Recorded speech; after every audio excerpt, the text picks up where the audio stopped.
Ella, makinig ka, Ella. Pakinggan mo raw. Excuse me. Hailey, alam mo ba? I've been waiting to tell you this eh. Gustong gusto kita. Dami kasing pa-eksena lagi.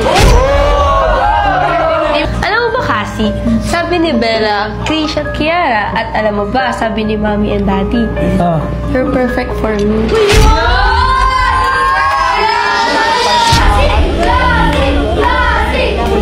Ayun na yun, Krish. Ikaw kasi. Ikaw nga ginagaya mo nga yung mga lines ko.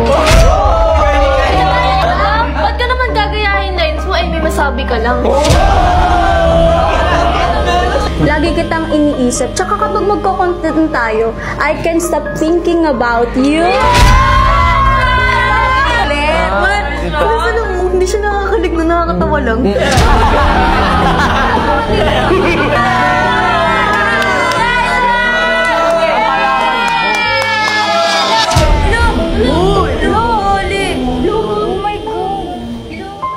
Ano nangyari?